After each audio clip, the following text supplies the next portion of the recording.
She knocked with full breasts after his wife was lost. The rancher sat alone with a hungry baby.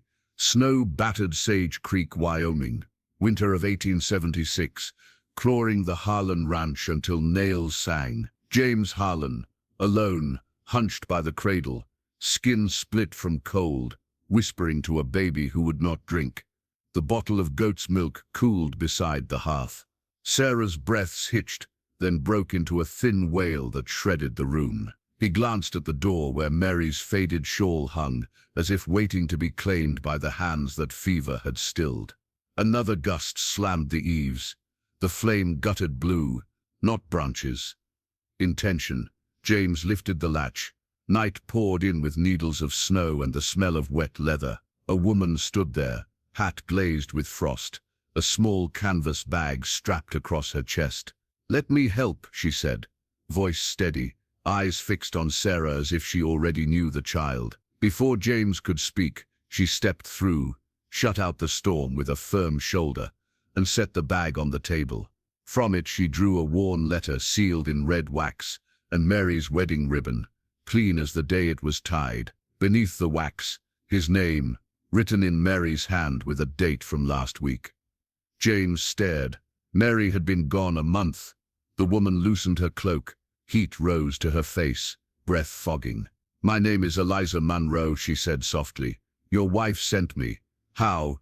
James managed. Eliza's gaze flicked to Sarah, who cried like a saw through green wood. Eliza unbuttoned one glove with trembling fingers, then reached for the baby as if she feared refusal more than the cold. "There's something you need to read," she added, nodding to the letter, "and something I must tell you right now before you open it. What happened next will shock you." Snow kept piling against the windows while James Harlan forced his breath to even out, each pull of icy air rasping his throat as though the winter meant to sand him down from the inside.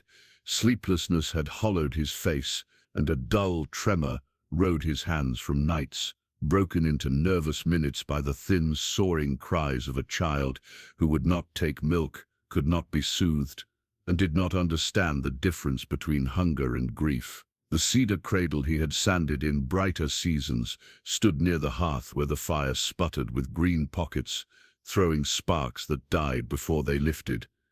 The heat too feeble to chase the numb from floorboards whitening with blown snow. In that narrow light, Sarah's lips searched without finding, turning from the tin cup as her breath snagged and hitched until the little wail returned. Urgent, insistent, a sound that cut under the ribs and pried at every seam of resolve. James damped the draught with a folded cloth, checked the kettle, tested the goat's milk again, and failed again, the refusal landing like a verdict he could neither argue nor obey. He swallowed and looked to the nail where Mary's shawl still hung, soft and ghostly, the fringe curled as though shaped by a hand that would never touch it again. Fever had taken her swiftly a month past.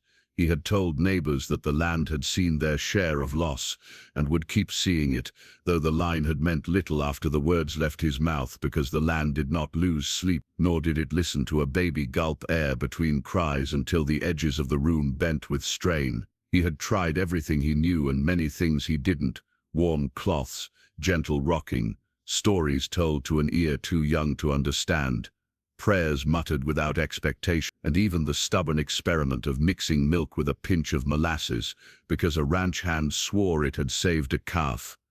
Nothing changed the fact that the child rooted for something he could not provide. When the knock came, he thought first of branches, then of wind, then of the past reaching forward with a hard, deliberate touch. He opened to a rush of snow and a woman outlined by night, cloak rimed, lashes holding crystals that melted while she crossed the threshold and sealed the cold on the other side with a firm shoulder. A small canvas bag bumped her knee. Steam lifted from her hair as the room's weak warmth began its slow work. She set the bag on the table without taking her eyes off Sarah, as if the child's cry had drawn her like a line on a map. "I can help," she said with a steadiness that did not pretend certainty, only usefulness, and because his arms had gone useless, he let her pass. She asked for a clean cloth, he pointed. She washed as though every gesture mattered. then shrugged off the wet cloak with the plain efficiency of someone who had done this before and feared no shame more than she feared another minute of that desperate sound.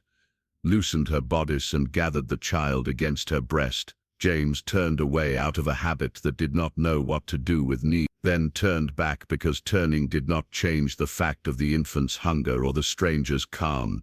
The latch clicked softly under his thumb, and he found himself locked inside a smaller world that felt both safer and more exposed. Sarah's mouth latched, and the wail dwindled to breath and swallow, a rhythm that wrapped the cabin like a blessing, unruly and practical. The rafters seemed to lower their shoulders, and the kettle's hiss sounded less like scorn. Relief hit him so hard it felt like weakness.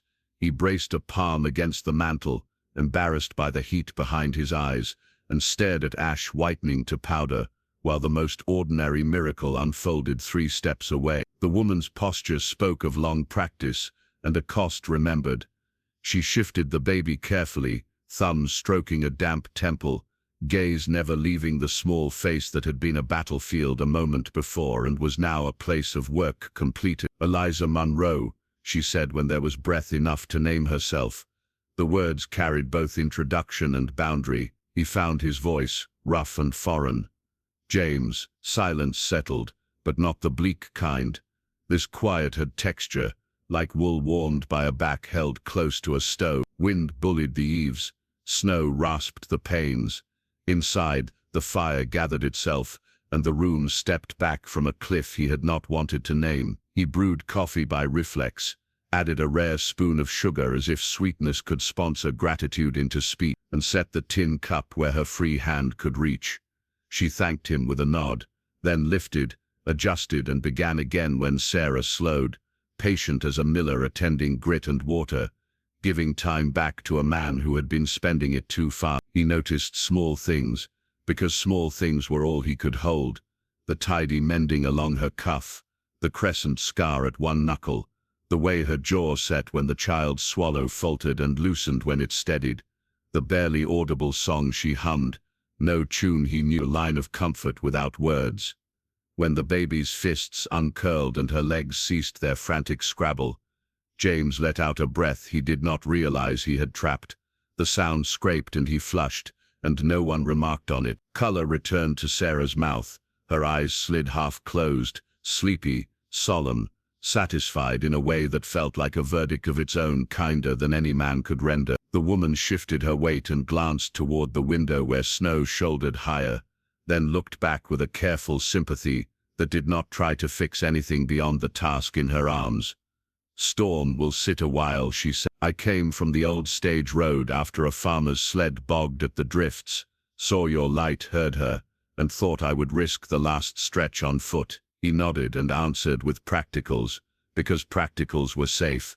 Blankets drying by the hearth, stew he could warm, a spare bunk cleared of tools and ledgers. She accepted with the same directness with which she had entered, neither hesitating nor apologizing, and asked for a basin so she could wash once the child slept. While she worked, he noticed uninvited the sorrow stitched through her steadiness.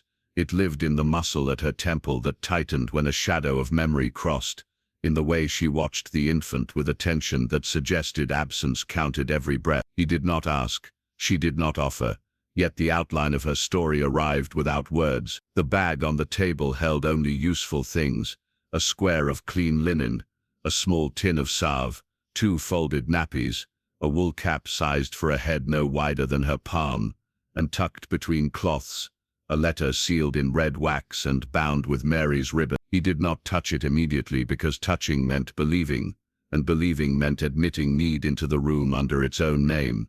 He stirred the fire instead and found that flame answered with a clearer note, as though the work of one task granted permission for another. When Sarah slept, Eliza eased her into the cradle and drew her bodice closed with hands that trembled after, not during.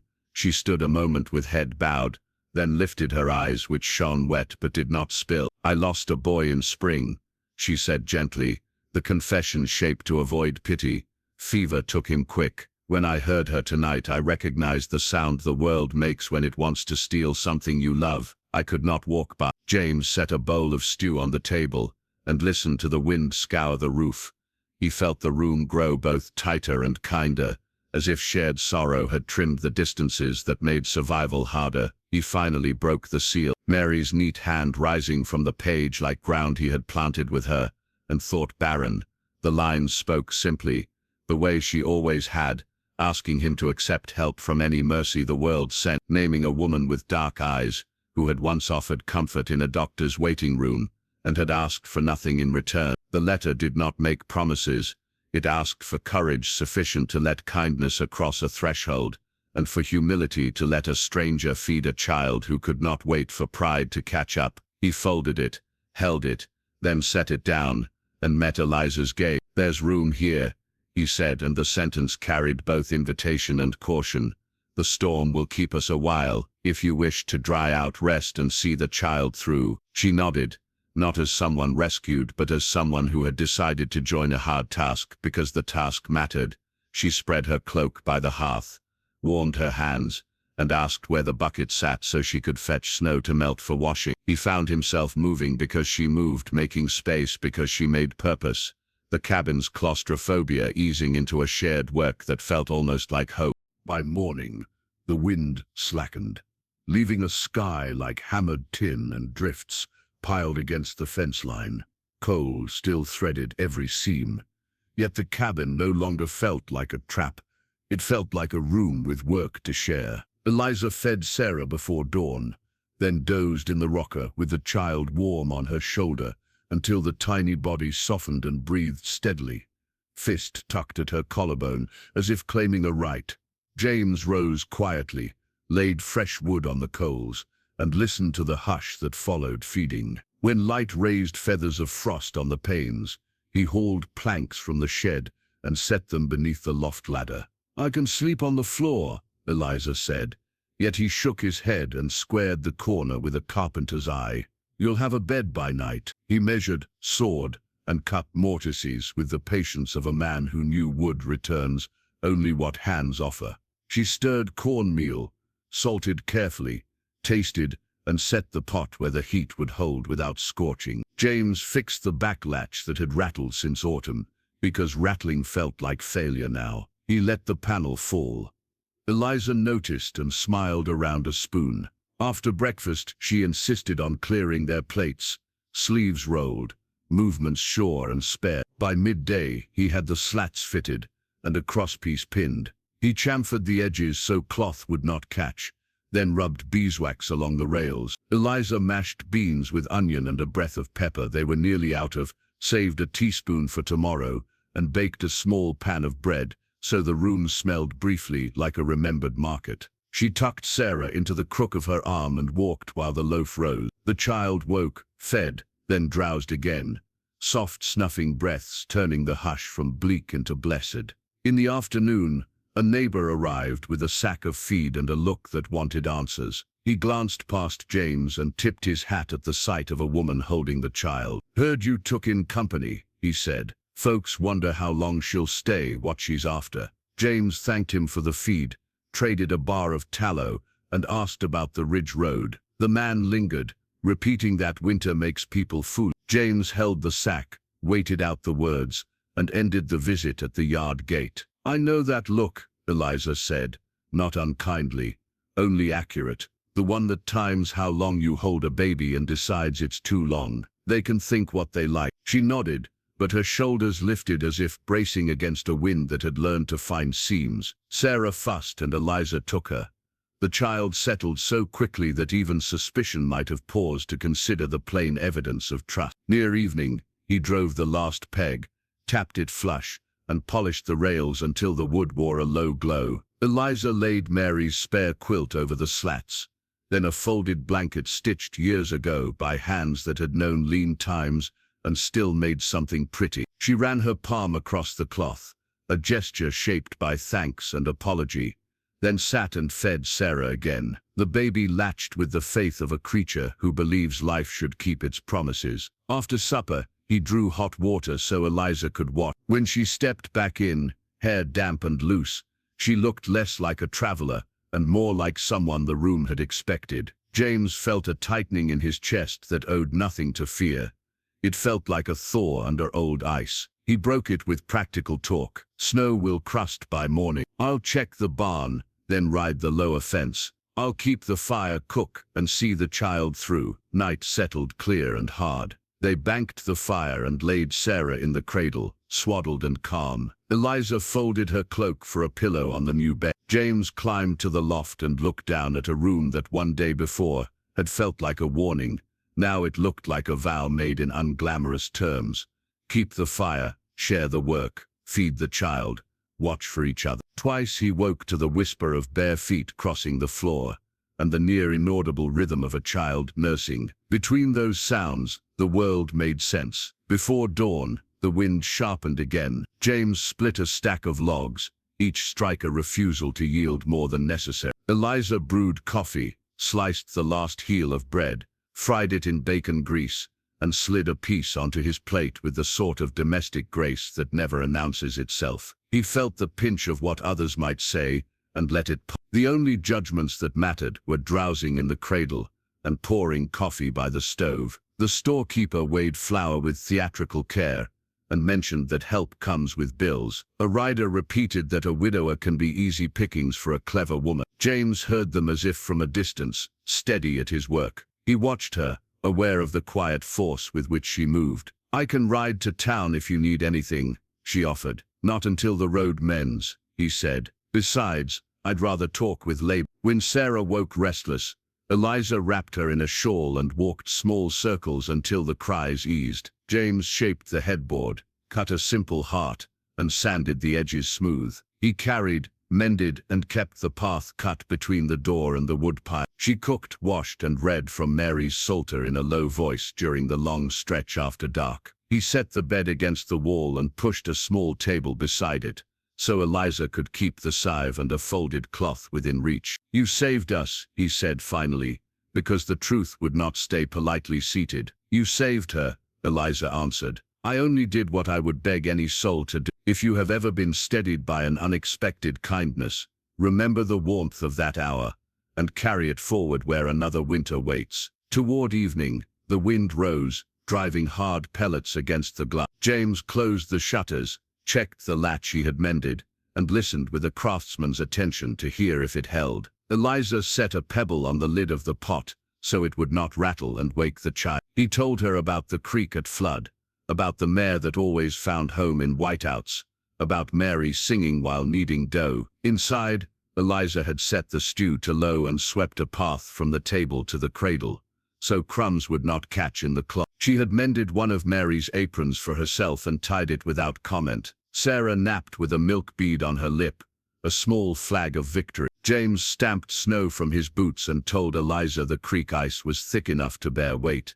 She told him the bread would be ready once the pot fell quiet. They exchanged news as if it were coin, and found the purse no heavier and no lighter, only steadier in the hand. Morning came hard and bright, the storm's rage replaced by a ringing stillness.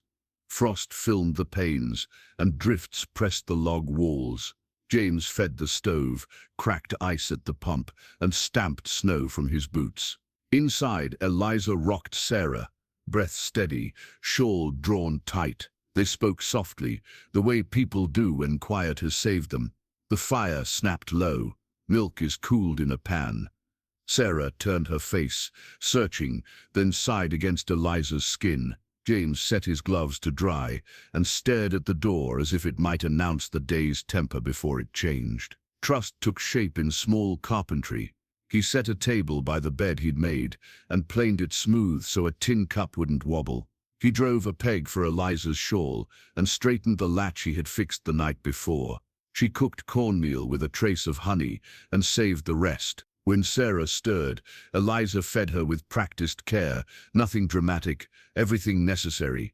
James watched the tiny swallow and felt railing inside him loosen. The room gained a hum that sounded like life returning. Near noon, 2 riders appeared on the ridge. Oiled coats, neat hats, business written in every seam. The lead wore a pointed mustache and a smile that never warmed. The other carried a folio bound with red cord, as if law could be tied like laundry. James stepped to the porch, closed the door quietly, and kept one hand near the jamb where his rifle leaned. Wind stung his eyes. The men drew up with deliberate tidiness, reins short, boots clean in a way that said they stood in doorways, while others shoveled. James Harlan, the lead, asked, "I am." "Cartwright Mercantile," the man said, snapping the folio open. "Your brother took a note. Default. The lien attaches to this land. Payment today, or we begin seizure of livestock and tools." "My brother never owned this ranch," James answered evenly. "The deed lists me alone since our father died." "Paper binds dirt," the man replied. "Sentiment binds nothing. Do you have a writ?" "Winter slows seals. Our duty does not." "You won't cross my sill without one," James said. "Bring the sheriff and a judge who can read. Until then, keep the gate." The second man studied the window, trying to see through the spruce. The lead smiled thinly. "We will return," he said. "You do that," James answered, and swung the gate open himself so they wouldn't touch it. "Mind the hinge." They rode off at a deliberate pace, hooves hissing on crust. He watched them shrink against white, then locked the gate and went inside. Eliza stood pale, the baby restless with borrowed fear. "Collectors," he said.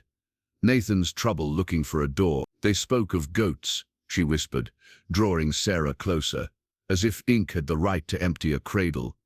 "They won't," he said, and hung the rifle on its pegs because fear likes invitation. "We have time."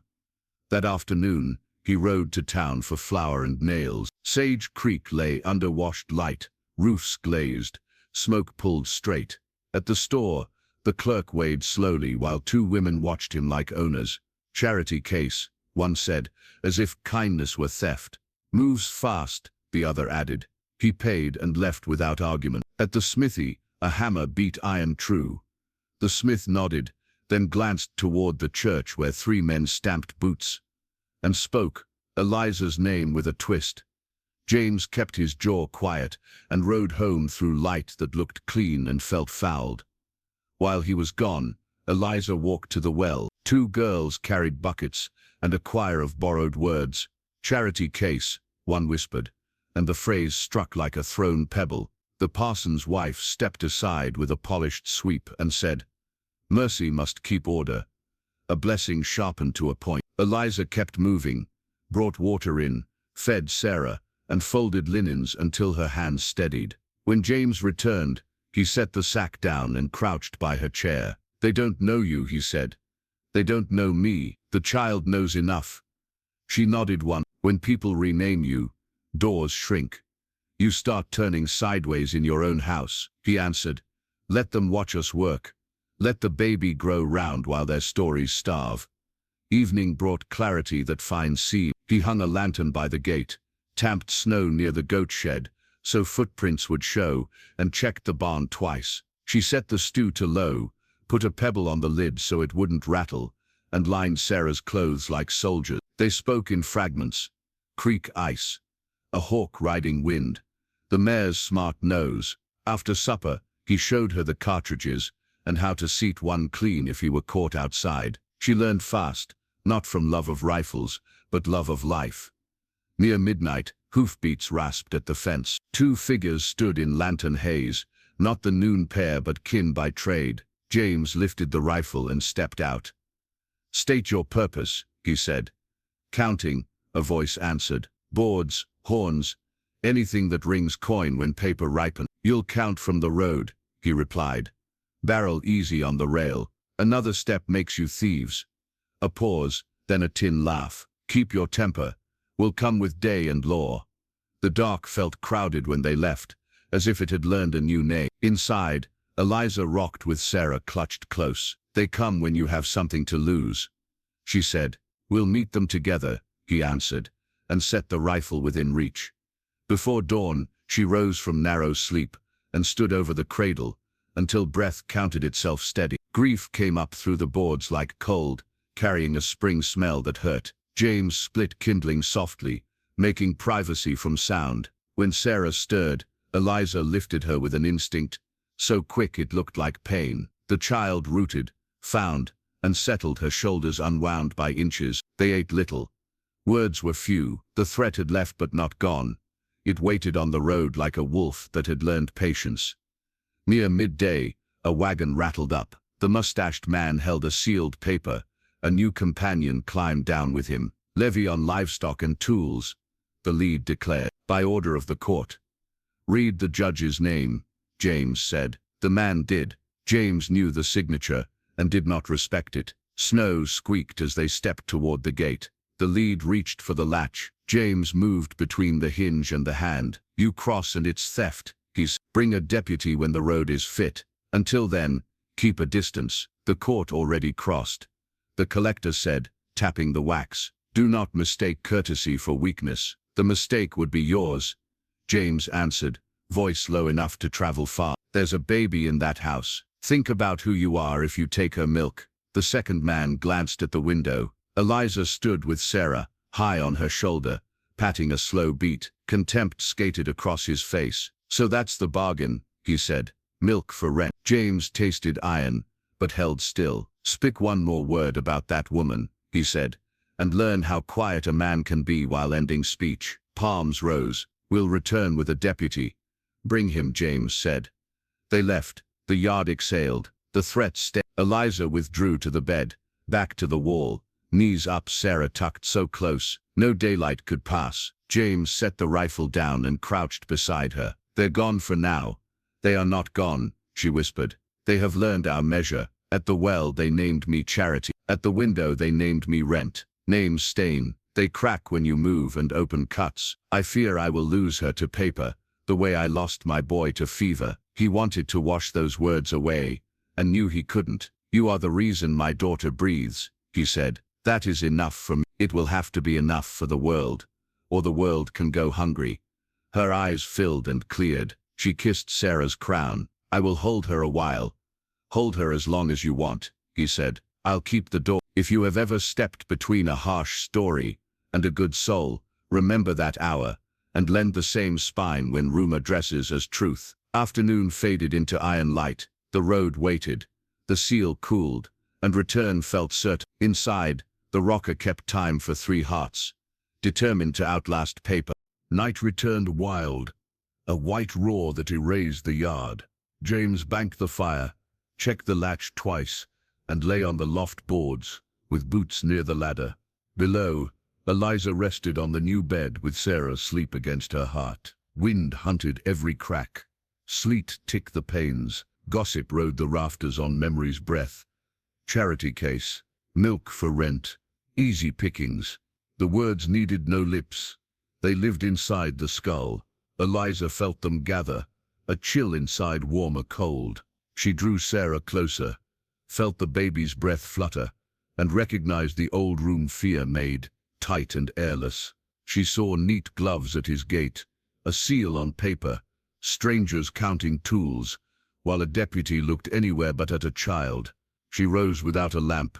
The cabin smelled of smoke and wool. James slept with one hand near the ladder. Eliza wrapped Sarah in a shawl and blanket, eased the latch, and stepped into the air so cold it grabbed her breath. Snow blew sideways, grain stinging skin and eyes. She followed the packed path past the goat shed and the woodpile, then slipped through the gate where the lantern's glow failed. Outside held only noise and white.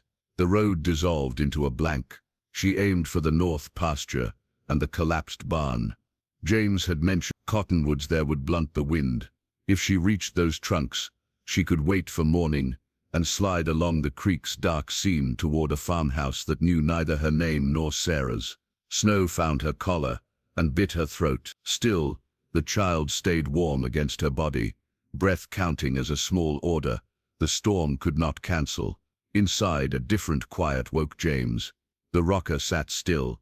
The cradle held only a blanket warm at the center and cold at the edge. Snow breathed at the door seam. He said Eliza's name and the room threw it back.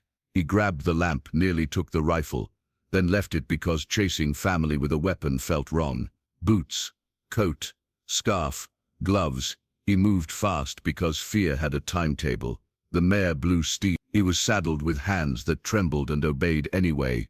The lamp made a ring no wider than a table. He found prints already filling, one heel driven deep where the wind shoved, the shawl's trailing brush writing an urgent script. He spoke to the horse, and let her walk, head low. Tracks weakened where the wind scooped them away, then reappeared. He shouted, and the storm took his voice. He thought of Mary's letter, asking him to let mercy in. He thought of Eliza bent over Sarah, giving what nothing else could. Guilt tried to turn him toward anger. He pulled against it. The mare found a line no map could show. Eliza heard the cottonwoods before she saw them. Wind that had been a scream turned drum. The barn's south wall made a lee under a bowed drift. She tucked there, knees drawn, back to timbers that grow, fingers numb.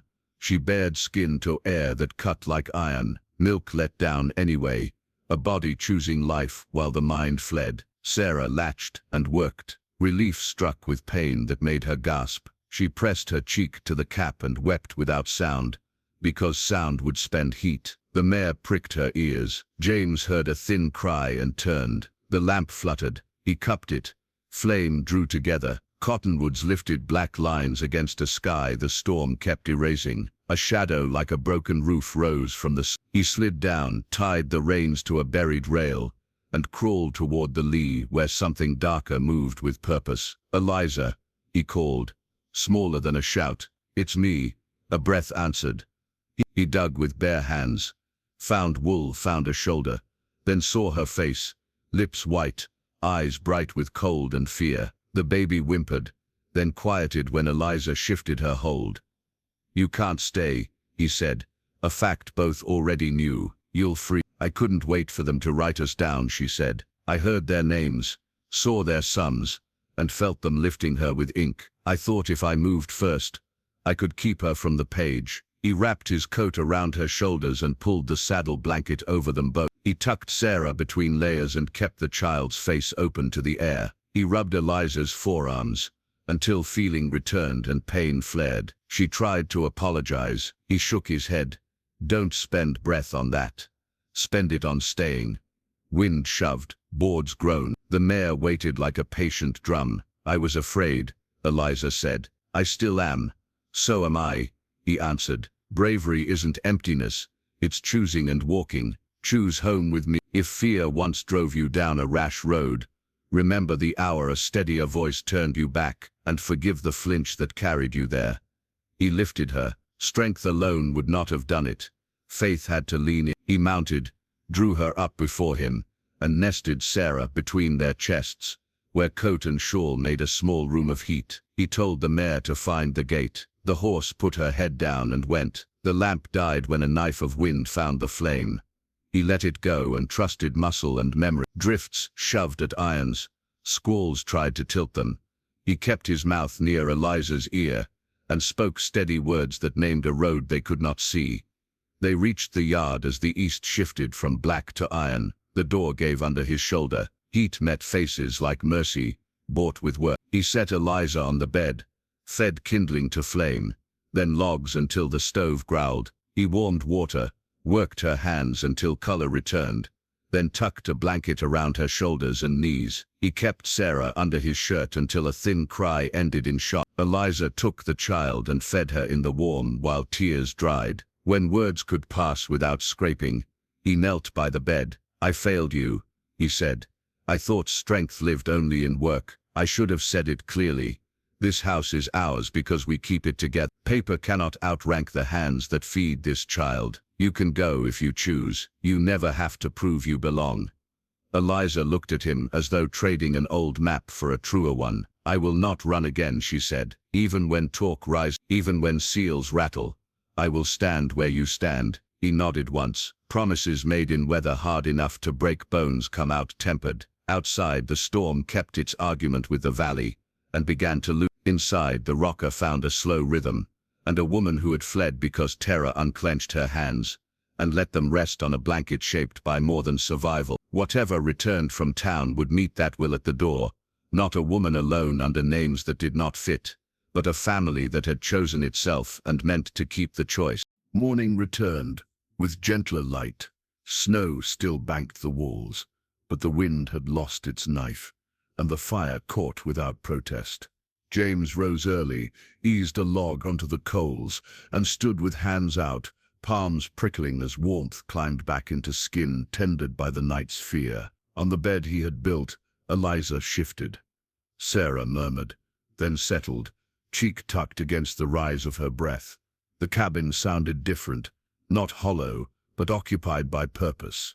He brewed coffee and crisped 2 pieces of yesterday's bread in a pan. When Eliza sat up, hair braided, he put a cup in her hand and set the plate within reach. No speeches, only the simple relief of heat traveling from mouth to chest. Outside, wood popped in the cold. Inside, the stove breathed slowly. "I've been thinking about the cradle," he said while clearing the tin plates. "It's too shallow. I want to build another, higher sides, smoother rails." Eliza glanced toward the corner where the first cradle waited like a loyal tool retired after long duty. "Mary once told me she liked furniture that could learn new work," she said. "A cradle that becomes a bench. Then we'll make one that grows with her," he answered. "A cradle that learns." He pulled pine boards from the loft and set them across sawhorses by the window. The planes sang a steady note, shavings curled like pale ribbons, resin scent lifting clean and hopeful. Sarah stirred. Eliza lifted her, tucked a shawl, and hummed a tune that walked without hurry. The sound of hands keeping a house alive. He laid out the arc of the rockers, glanced toward Eliza, and found her watching the sweep. "My father scraped curves by eye," he said. "I learned to draw them before I trusted my hands. I cut patterns from brown paper," she replied. "Shirts for a man who worked himself lean. Little dresses I never finished." He kept his gaze on the board. "Tell me about your boy," he said. The invitation careful. "Thomas," she answered. "He came early and strong, stared at my mouth when I talked. Like every word was a bird he meant to catch. When spring fever ran the valley, we cooled him, prayed, waited. He went quiet on a bright morning that never ended for me, 7 months old. After that the house learned to echo." James set the plane down. Silence held, not awkward, only true. "I am sorry," he said. "Mary died quickly. Time kept breaking its bargains." Eliza nodded. "Feeding Sarah gives my body permission to be useful again. The ache has a door now." He set a tin of bear fat by the basin. "For your hands," he said. "The cold takes more than it should." She rubbed a pearl into cracked knuckles until the skin found a little shine. "For your cheeks too," she added, tipping the tin toward him. He obeyed, and they laughed quietly at the gentle vanity of salving windburn in a room that still smelled of smoke and pine. He cut mortises and tenons, test-fit each joint, and marked the rails with a small heart. Mary had once sketched as a joke, now a shared blessing. Eliza warmed stew, scattered thyme, and set biscuits by the stove to wait. She carried Sarah in a sling sewn from the least torn of Mary's aprons, hands free to stir, wipe and fold. The child watched with solemn patience, like a judge considering mercy. When the sun reached the lower sash, he shaped the headboard and sanded, until the surface felt like water held still. Eliza ran her palm along the curve, searching for a splinter he might have missed. Her touch turned the craft into a collaboration, and the strain left his shoulders by a degree. After dinner, he carved Sarah beneath the rim, small and neat, then added a line only these logs would read: "Beloved of the living and the lost." Eliza's jaw trembled, then steadied. "Thank you," she said. They did not speak of collectors, though the road kept the ruts of a wagon. Instead, they layered the day with acts that said what worry tried to drown. He split kindling into a stack as high as the bed rail. She folded linens with sharp corners. He salted the steps. She braided a spare rope and hung it by the door in case a whiteout demanded touch to replace sight. He checked the new latch. She set the pebble on the pot lid, so it would not chatter. Near dusk he set the cradle on its rockers, and invited Eliza to lay Sarah in it. The infant stretched, sighed, and drifted toward sleep while the wood moved with a whisper like grass in summer. Eliza's face loosened, a small muscle unclenching. The stove kept a steady heat. Despite snow stacked at the windows, the room felt larger than it had any right to feel. Eliza offered a small story because small stories are bridges. A mother who taught her to count stitches by hymns, a baby's laugh that sounded like water in a bottle, a season when every hour felt like a task. James answered with his own.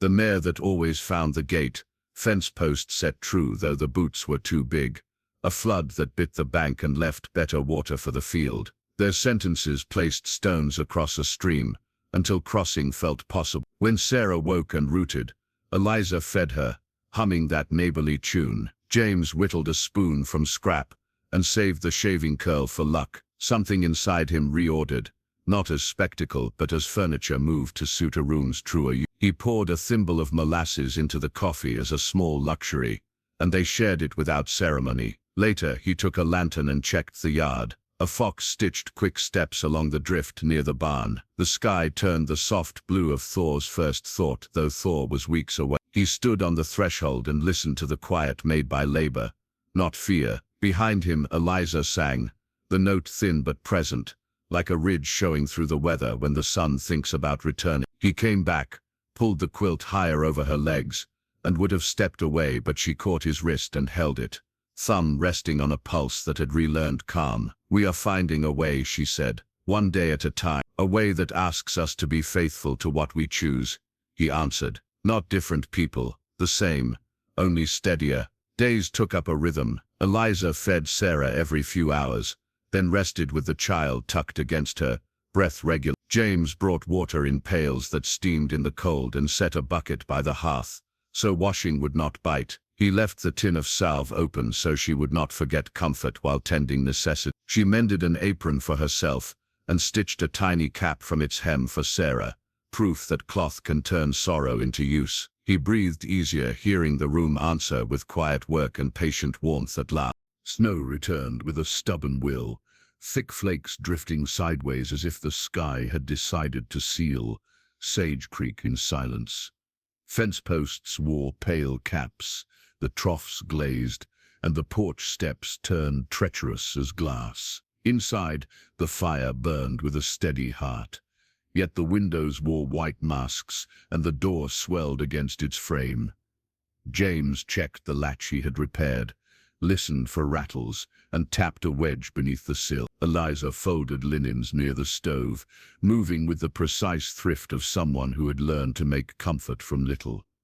Sarah slept, mouth soft, one hand open over her ribs, as if to guard the new peace in the house. The storm no longer shouted. It persisted, a slow insistence that measured hours in inches. By noon, the snow had stacked high enough to steal the lower panes. The valley vanished. Horses stamped in the barn to keep blood from numbing, breath rising like small chimneys. James carried hot mash and spoke to them by name, then kicked a channel through the drift to the goat shed. When he returned, a cloth-wrapped parcel sat on the porch rail. No knock, no call, only neat twine and a card that read, "For the child." He studied the yard. No tracks showed near the steps, only wind-scrubbed crust and a shallow groove leading back to the lane, already filling. He brought the parcel inside and set it on the table. Eliza looked up, eyes narrowing. "Who left it?" "Someone who wanted to keep their warmth," he said. He eased the twine free. Inside lay a knitted bonnet, thick wool with a tidy ribbon, and a jar of strained apples. The cap's pattern had the careful pride of tidy hands. The jar's label bore a church stamp. Eliza traced the ribbon with a thumb, then let her hand fall. "Gifts left like warnings," she said. "They mean mo and still want distance." James slid the jar toward the pantry.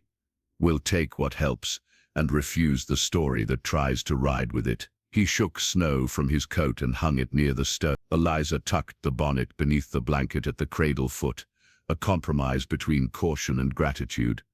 Later, while Sarah slept, the wind found a voice that sounded like neighbors speaking on porches. Through that hum came actual footsteps, slow and purposeful. James opened the door before Knuckles could rap. Frank Dalrymple stood on the stoop, hat crusted, scarf damp, eyes bright with the kind of curiosity that pretends to be concern. He tipped his hat and glanced past James as though invited to take inventory.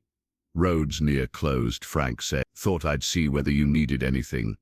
Word is you took in a stranger when your wife's bed is hardly cold. James kept his shoulder in the gap and held his temper like a hot pan with both hands. We have what we need, Frank smiled without warmth. Men say the woman is clever. Some wonder how you can afford an extra mouth when a court paper hangs over your gate. Some wonder what's traded. Eliza had risen at the first hint of voices. She stayed out of sight, hands on the cradle rim, jaw tight. Sarah stirred and settled. The stove. James felt the old wish to solve small talk by force. He rested his palm on the jamb instead. Tell those men to keep their wandering for their own porches, he said. If charity burns their pockets, they can bring wood and knock like men. Frank stepped back, gaze sliding to the lantern hook. A parcel was left, he observed. Our ladies think of children. They also think of order. Order begins at the threshold, James answered.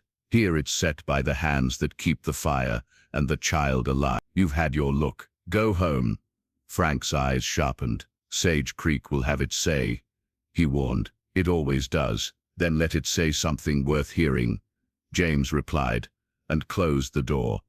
The words did not leave with the man. They clung to the logs like smoke. Eliza's face showed calm, but her fingers whitened on the cradle rail. She watched Sarah breathe, then sat on the edge of the bed and folded forward, elbows on knees, shawl slipping to her shoulders. I thought I had stitched myself back together, she said softly. But the seams loosen when the world speaks that way. I start counting minutes until someone takes her from my arms with a paper or a blessing that bites. James sat across from her, hands open, voice low. Look here, he said.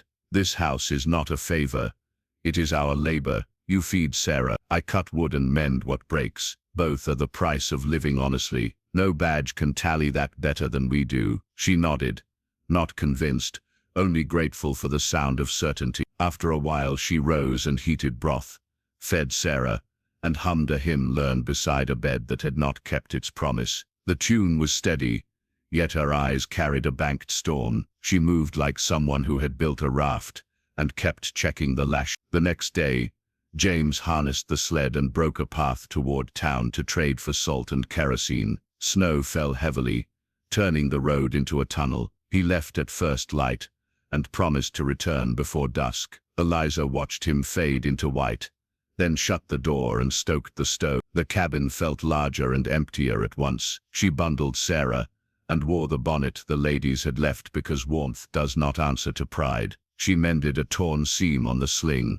boiled nappies and laid them near the hearth, an assembly line of heat and patience. She spoke aloud to keep the room from shrinking. Your father will be home, she told Sarah. He always finds the gate. She listened for hoofbeats in the wind and heard only branches creak. In town, James tied the sled behind the store and stamped snow from his boot. Men turned to listen without looking. The storekeeper measured salt with that careful showiness that makes ordinary purchases feel like petitions. Two ranch hands leaned on the stove and said Eliza's name with the lilt of a dare. Outsider, one murmured, as if pronouncing weather. Not the first to find a soft chair in a hard season. James set the coin on the counter and met the speaker's eyes. Say your meaning, and keep your teeth in your head, he said. The room tightened. The man's mouth curled. I mean, some women travel light and land heavy. James stepped forward. The stove's heat pressed his back.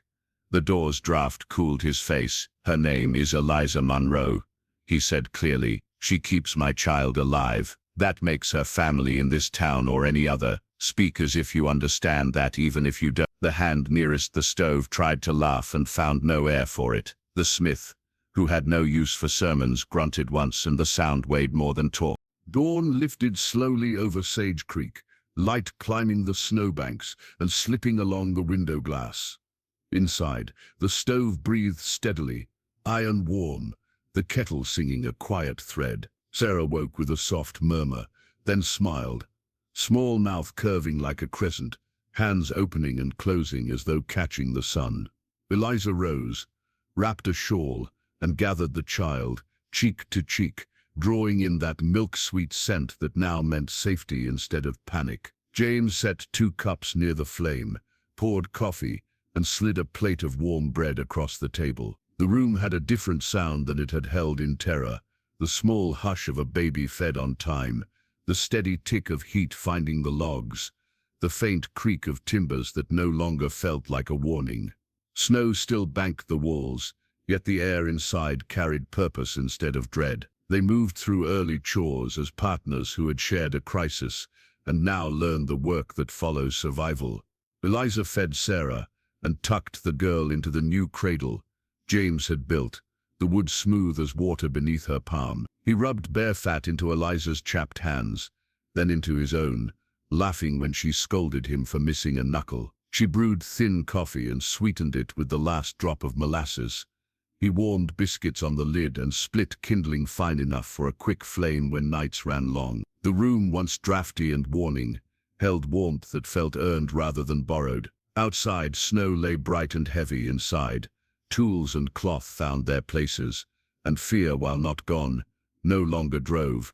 Mid-morning brought a lane of blue above the ridge. James set aside the plane he had been pushing across a chest of drawers and turned toward Eliza. He had rehearsed sentences while splitting wood, rejecting lines that sounded like bargains and others that felt like pleas. He wanted truth, plain, durable, fitting the way good joinery holds. "Eliza," he said, voice even, "I need to ask you something, and I want the asking to honor what you carry." She held Sarah closer, eyes steady. He drew a breath that gathered heat from the stove and nerve from memory. "Stay," he said, "not until thaw, not only while the cold lingers. Stay as Sarah's mother, stay as the heart of this house. I cannot promise ease or praise from town, only shelter, honest labor, and my word that I will stand with you when talk hardens or seals a crack. I want to raise this child together, and I want a life that does not treat mercy like a visitor." Silence followed, not empty, only full. Eliza's gaze dropped to Sarah's calm face, then to her own hands, scar and seam telling history finer than any testimony. "I am not mended," she answered. "Some nights I hear a laugh that is not here. I fear a day when grief rises like floodwater and sweeps my feet again. Broken things can cut what they mean to hold." James nodded. "I fear as well. I fear failing those I love. I fear paper waved at the gate by men who count where they never carry. I fear winters that forget to end, and I fear words I cannot unsay. Yet fear should not steward a home. Love can learn the work. Fear only hoards. If you give me your truth and let me give mine, we can lay both on the table and still eat." Eliza stood by the window where frost traced ferns along the lower panes. Outside, the wind lifted powder from fence rails in silver veils. Inside, Sarah cooed, unaware of vows measuring whether to speak. "Your offer gives dignity," Eliza said, "not charity. Still, I worry the child deserves more than a woman who buried a son." She looked up. "What if I fail her?" "You fed her when nothing else worked," James said. "You lifted her from hunger and taught this room to breathe again. You have already given more than any promise could equal. If a day comes when you feel weak, I will carry the heavy end. If a day comes when I falter, you will set me straight. We will hold the line together." Eliza kissed the warm crown. "I want to say yes," she whispered. "I want to belong without waiting for the world to yank the chair away." She listened to the kettle, the creak of timbers, the tiny rhythm of an infant finishing a contented sigh. "Help me root this choice in something that will outlast the weather." James lifted a bundle from the corner, a sapling wrapped in burlap, roots bedded in damp moss, warmed by the stove. "White fir," he said. "The slope near the creek holds a shelf where melt runs slowly. If we plant today, the ground will accept it. We can set a living mark that says we meant what we spoke." They dressed for the cold, coats, mittens, scarves, boots lined with straw. James wrapped Sarah snug and fastened her to Eliza with the sling, then took spade and bucket while Eliza carried the sapling like an offering. Outside, the yard shone clean, sky open, air cutting yet bright. Their breaths made small clouds, steps crisp, doors shut softly as if respecting a ceremony. They crossed the shoveled path, past the goat shed, and followed the fence to the creek bend where willow wands flickered like thin flames against snow. James pressed the spade, cutting a circle, lifting crust, working inches at a time, sweat building under wool despite the bite. Eliza crumbled loosened soil, palms reddened. Sarah watched with grave attention, then drowsed listening to iron bite ground and leather creak. When the hole stood wide as a barrel and deep enough to hold hope, they lowered the roots, spread them like hair, and drifted soil back, handful by handful, tamping gently so delicate filaments would meet earth, without bruising. Snow glittered along the rim. The creek murmured beneath ice, a hidden run of patience. Above them, a hawk drew a slow circle, keeping faith with a sky that promised later seasons. "Name the day," James said, voice soft. "A day we chose love over fear." Eliza answered, simple and complete. "If you carry a memory like that, quiet or hard one, share it with someone who needs courage. Stories like those can steady shaking hands." They watered the tree, then wound twine to guide the young trunk. James cut 2 stakes and set them firm, cross-braced against the wind. Eliza tied a scrap from Mary's ribbon near the top, a bright sign that grief and hope can live on one branch. They stood with mittened fingers interlaced, letting the emblem root in sight and feeling, then walked back, speaking of chores because lasting devotion lives in schedule. James planned to double the fence line by summer, repair the ridge gate, and cut hay before the first September cold. Eliza listed jars to fill, apples, beans, carrots, stewed meat. She wanted shelves along the north wall, and a place by the window where Sarah could sit with toys when days grew short. A ledger would track flour, salt, and lamp oil. A basket by the door would keep mittens where small hands could find them without searching. Inside, James set water to boil, and drew a small tin from a box he had hidden beneath the bed frame. A simple band he had hammered from coin and burnished, until it held a soft shine. He did not kneel.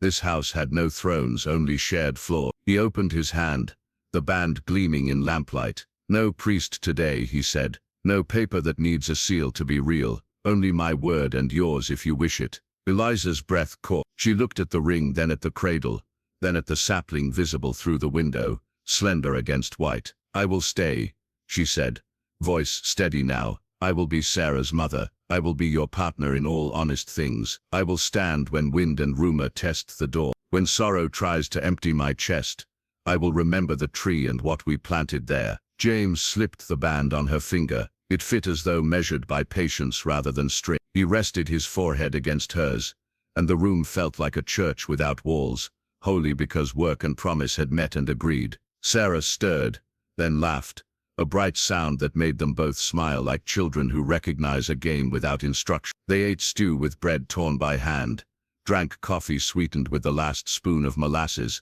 and planned tomorrow's kindling stack. Outside, dusk painted blue across the drift. Inside, lamplight lay a gold path over floorboards toward the bed. The cradle, the door, the table stations of ordinary life made luminous by consent. The stove hummed, the kettle sighed. The house breathed 3 names like a single prayer, and the valley, hearing, allowed them to keep what they had chosen. Late summer rests over Sage Creek, a warm hush moving through grass that bows and rises like breathing. 3 years have passed since the winter that almost broke the house, and the Harlan place now carries the look of steady hands. The white fir they planted that day, once a sapling tied to 2 cautious stakes, lifts above the fence with new candles pointing upward. Bees comb clover along the path. Swallows stitch the blue above the barn. Inside, the stove hums without strain. Windows stand open to a gentle breeze, and floorboards hold the shine of use. James checks the gate, rubs the mare's neck, and walks back up the lane. Sarah, no longer a bundle of grief and hunger, runs barefoot across the yard with curls flying and a ribbon bobbing like a friendly tail. She chases a grasshopper that leaps exactly when she pounces, then kneels to watch ants cross hard pan as if they own a highway no one else can see. Laughter spills from her the way water runs from a freed channel, clear and generous. She presses both palms against the fir and tilts her face up the trunk as though listening for news. "Mama," she calls. It's taller again. Eliza, round with child, smiles from the porch. One hand rests at her belly as if greeting a swimmer who turns within warm river water.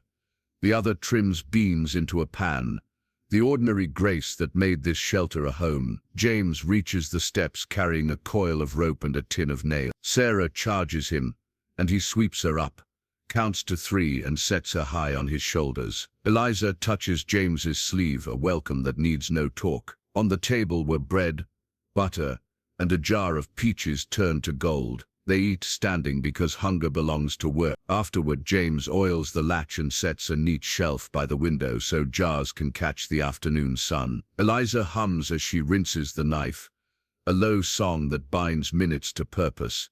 Sage Creek remembers everything and talks about most of it, though time has rounded the town's sharper corners. The debt that once rattled their windows lies folded in a drawer, paid by careful counting, and a year when calves fetched more than anyone guessed. The sheriff rides by and leaves. Some neighbors bring jars to swap for eggs or help during branding.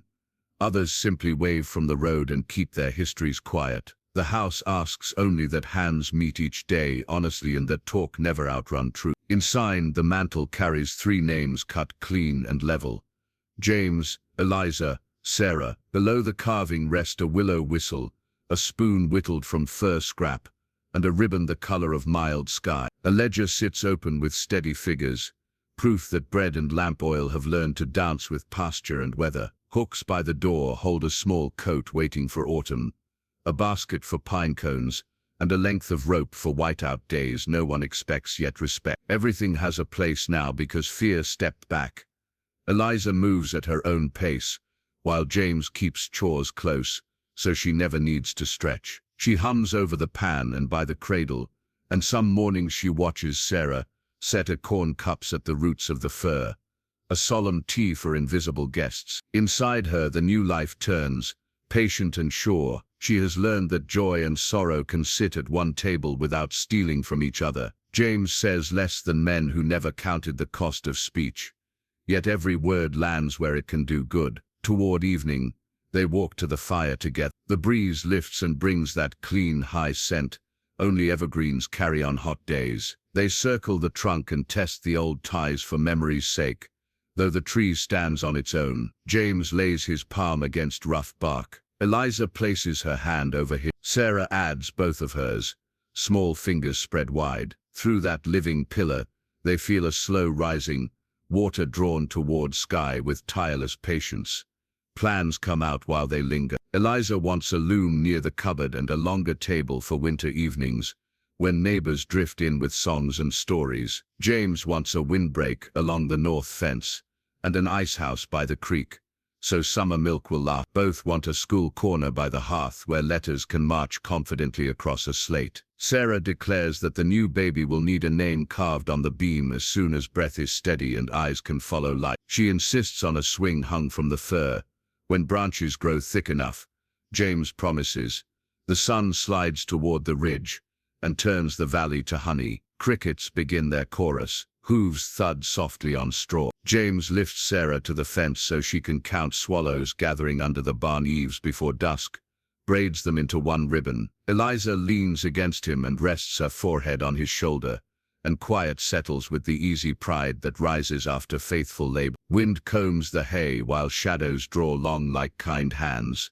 They go inside when the first cool touch finds the doorframe. James lights the lamp. Eliza warms the stew. Sarah sets 3 cups with ceremonial gravity, then adds a 4th and laughs at her own foresight. On the hearth, the carved names catch lamplight and seem to glow. The house feels not only safe, but joyful, the way a song feels when an old refrain returns and everyone remembers the tune. After supper, Sarah climbs onto James's knee and demands a story about snow taller than porches and a mare that can find any gate. Eliza listens, one hand over the child within, a smile blooming at each remembered rescue. When the tale ends, Sarah yawns and carries the willow whistle to the mantel as if returning a sacred object to its shelf. James lifts her, and together they read the names above the hearth, an oath hidden in plain sight. Eliza adds softly, "Soon there will be 4, and the room seems to nod." Night draws its velvet across the valley. Stars show through a wash of lingering gold. The fir stands dark and sure, holding a faint wind that sounds like a distant choir. The ranch is not perfect. Fences break, hooves cast shoes, and the weather forgets appointment. Yet the house endures because love, chosen on the hardest day, keeps choosing on easy days too. Where fear once tried to write their story, steadier hands now hold the pen. If this tale found you at the right hour, hold its marrow close. Love over fear, honest work over rumor, chosen kin over lonely pride. Share this story with someone who needs courage. Subscribe for more unforgettable tales of love and redemption on the frontier, and ride with us into the next journey across these valleys, where ordinary people build lives that last. Out here, hope takes root like a tree, and every season gives it height and shade for all.